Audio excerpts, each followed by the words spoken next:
ଜଗନ୍ନାଥ ଏକଥା ପ୍ରାୟ ଆମେ ପୁରୁଣା ଲୋକ ଯେଉଁମାନେ ଅଛନ୍ତି ସେ ଜାଣିଥିବେ, ସବୁ କଥା କରିସାରିବେ। ସେଠୁ ଗୋଟେ ପ୍ରଶ୍ନ ଆସିବ, ଆଉ କ'ଣ କେଉଁଠି ରହିଗଲା, ଆଉ ତ କିଛି ଜାଣିପାରିବେନି। ସେ ଲୌକିକ ମଧ୍ୟରେ ଯେତିକି ସରିଲା, ତାପରେ କହିବେ ସର୍ବମଙ୍ଗଳ ଜଗନ୍ନାଥ। ଠାକୁରଙ୍କୁ ପଚାରିଲା, ଠାକୁର ଓଡ଼ିଶାରେ ଅନେକ ଲୋକ ବିବାହ କାର୍ଯ୍ୟ ସବୁ ସୂଚନା ସରିସାରିଲା ପରେ ସର୍ବମଙ୍ଗଳ ଜଗନ୍ନାଥ ଯେଉଁ କୁହନ୍ତି ତାର ଅର୍ଥ କ'ଣ? ଠାକୁର କହିଲେ ସର୍ବମଙ୍ଗଳ ଜଗନ୍ନାଥର ଅର୍ଥ ହେଉଛି ଯେ ଜଗତରନାଥ ଜଗନ୍ନାଥ ପାଖରେ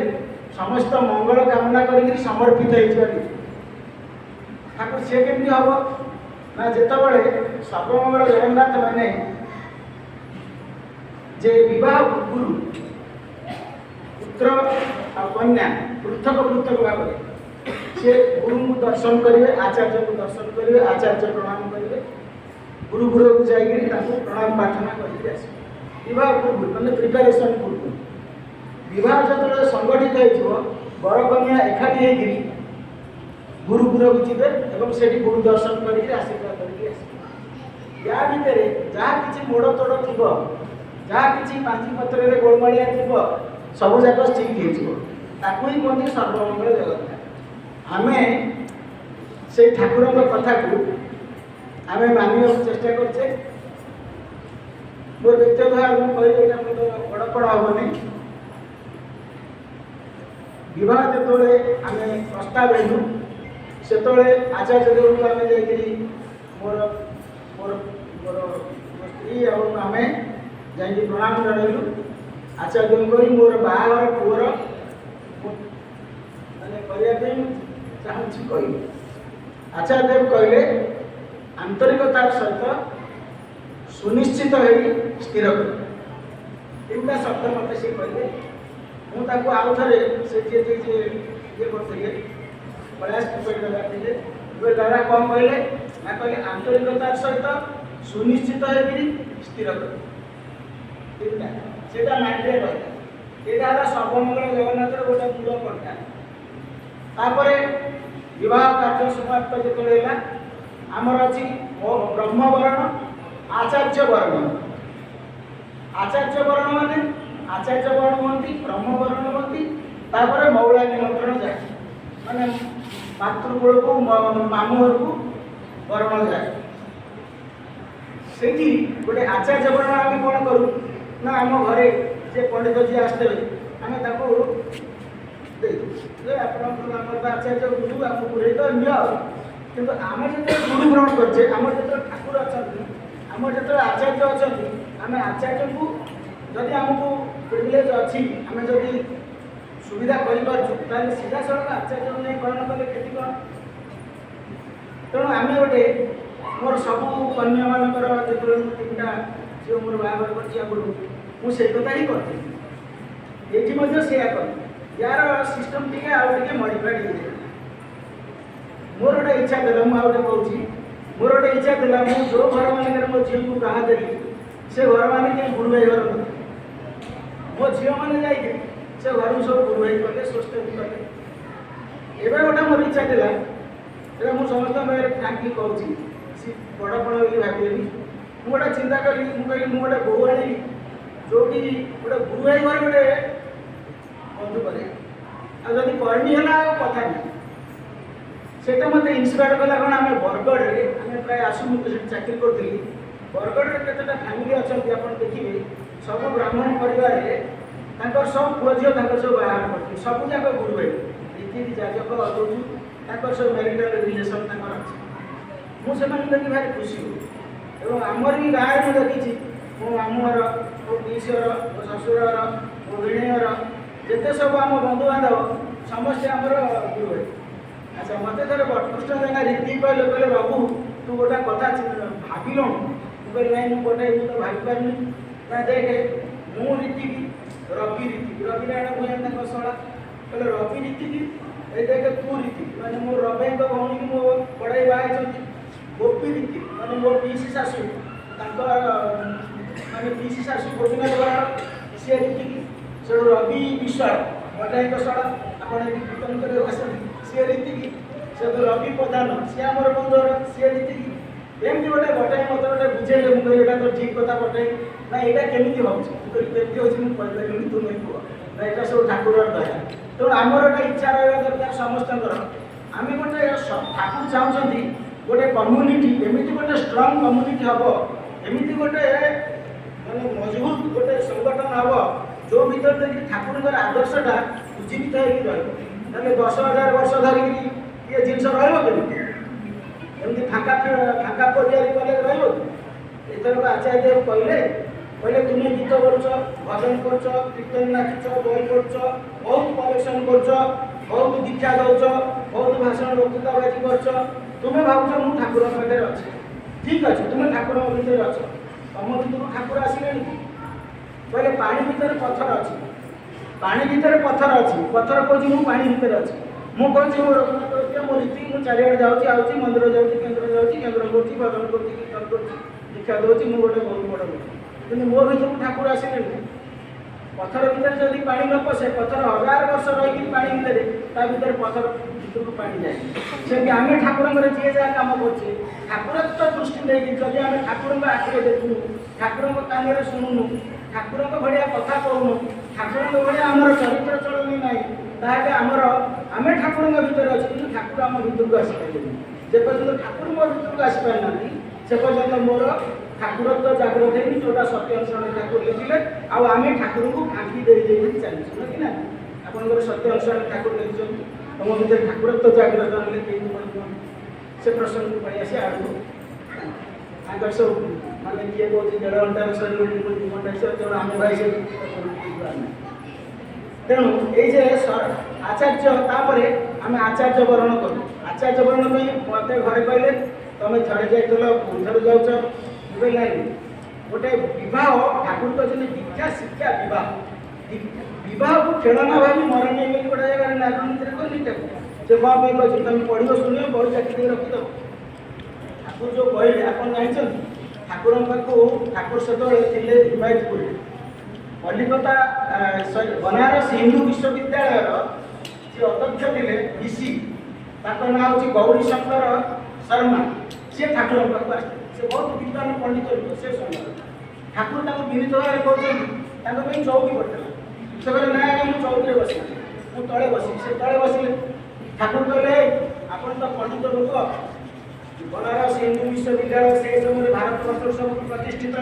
हिंदू संस्कृत विद्यालय कहले मोर जो कथा कहूँ ये माने देवी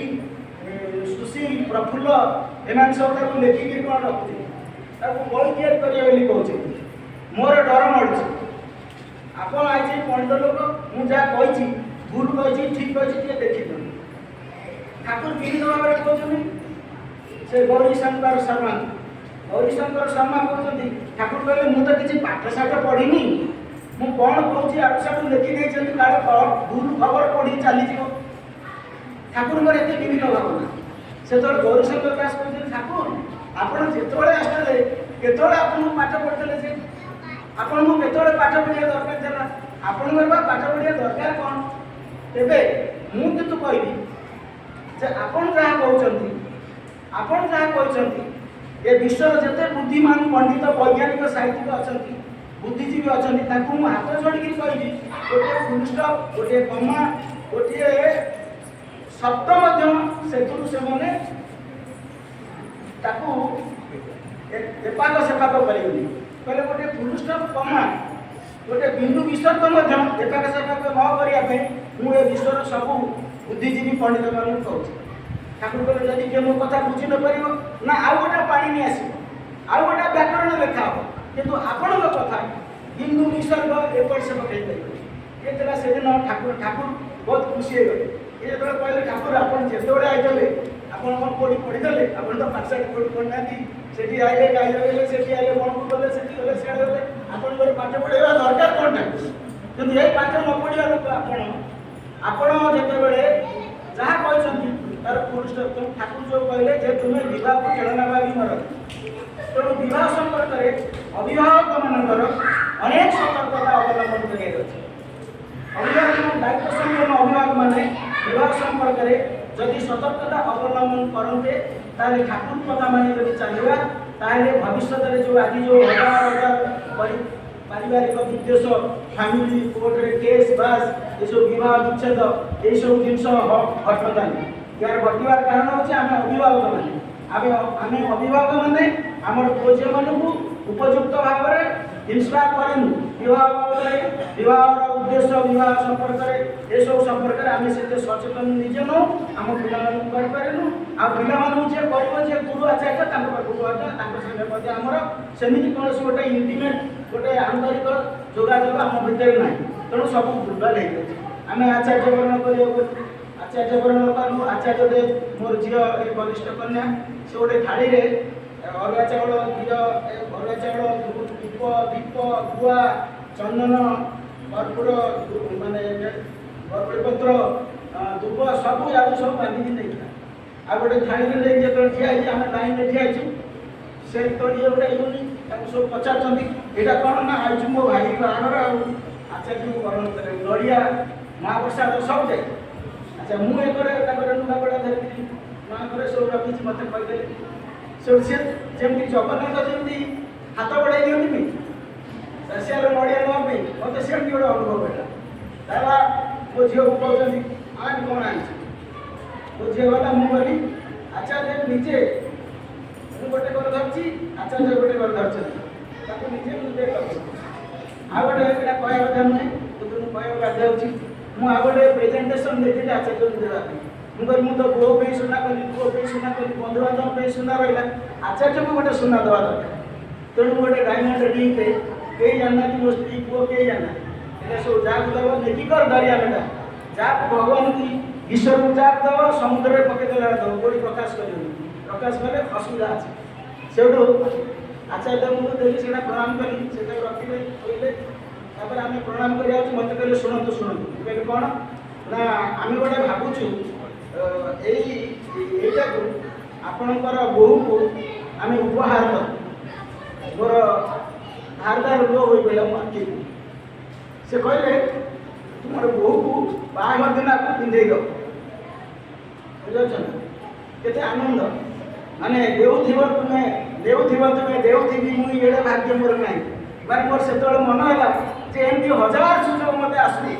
मोर सर्वस्व आचार्य एमती गोटे नहीं जाते हाथ बढ़ाई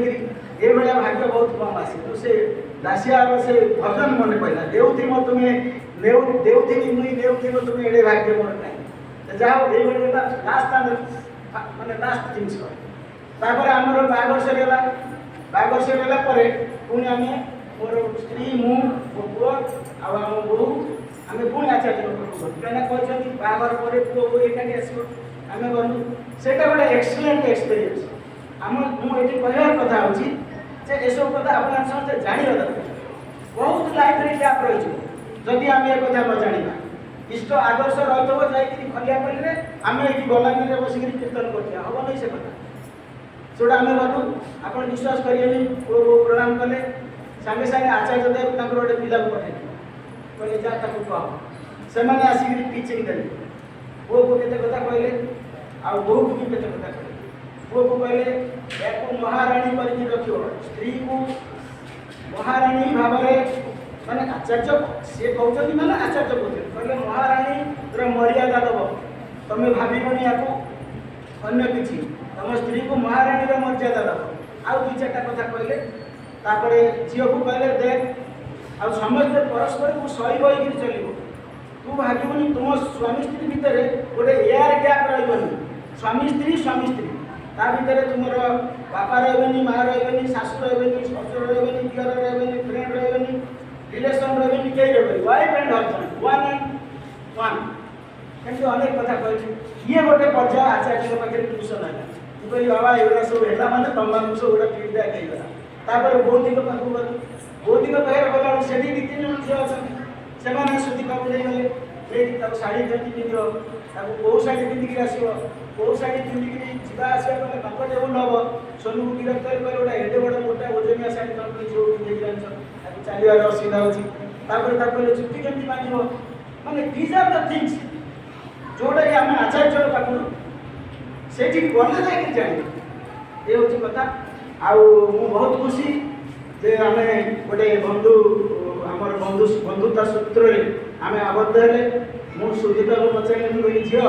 ତମ ଘରକୁ ଯାଇଥିଲ ଅଷ୍ଟମ ବେଳା ଦିନ ତମେ ବେଶୀ ଏକ୍ସାଇଟେଡ୍ ଥିଲ ନା ତମେ ଯେଉଁ ବଲାଙ୍ଗୀର ଯିବ ତମେ ବେଶୀ ଏକ୍ସାଇଟେଡ୍ ଅଛ? ସେ କହିଲା ବାବା ମୁଁ ବଲାଙ୍ଗୀର ଯିବା ପାଇଁ ବେଶୀ ଏକ୍ସାଇଟେଡ୍ ଅଛି। ସେଠୁ ମୁଁ ମେଜରମେଣ୍ଟ କଲି ଯେ ତାର ବାର୍ଥ ପ୍ଲେସ୍ ଏବଂ ଏଠି ବେଶୀ ରିଲେସନ୍ ତାର ୟା ସାଙ୍ଗେ। ତେଣୁ ବଲାଙ୍ଗୀର ହେଲା ତାର ମାନେ ଆମ ପିଲାର ଆମ ନାତିଆର ମାମୁଁ ଘର, ଏଣିକି ବଲାଙ୍ଗୀର ହେଉଛି ତାର ମାମୁଁ ଘର ସହର। ଏ ହେଲା କଥା। ତେଣୁ ଆମର ଯେଉଁ ଖାଲି ରବୀନ୍ଦ୍ର ନାୟକ ଭାଇଙ୍କ ସହିତ ଆମର ବୈବାହିକ ସମ୍ପର୍କ ହେଇକି ବନ୍ଧୁ ହେଲା ନାହିଁ, ଆପଣମାନେ ସମସ୍ତେ ଆମର ବନ୍ଧୁ, ମୋର ବନ୍ଧୁ। ଆଉ ଏ ବନ୍ଧୁତ୍ୱ ଆମର ଚିର ରହୁ, ଆଉ ଚିରନ୍ତନ ରହୁ, ଶାଶ୍ୱତ ହଉ। ଏଇ ବନ୍ଧୁତ୍ୱର ବନ୍ଧନରେ ପ୍ରେମର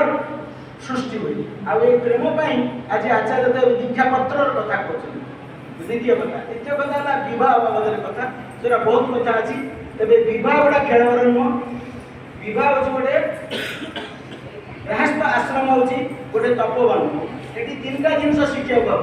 ସିଏ ନୂଆ ବାହା ହେଇଛନ୍ତି ସିଏ ଶିଖିବେ, ପୁରୁଣା ଯିଏ ବାହା ହେଇଛ ତମ ଭିତରେ ବହୁତ ଗତି ଅଛି, ତମକୁ ବି ଶିଖିବାକୁ ପଡ଼ିବ। କାରଣ ଆମ ଭିତରେ କଳି କଜିଆ ଭଲ ମନ୍ଦ ସମସ୍ତେ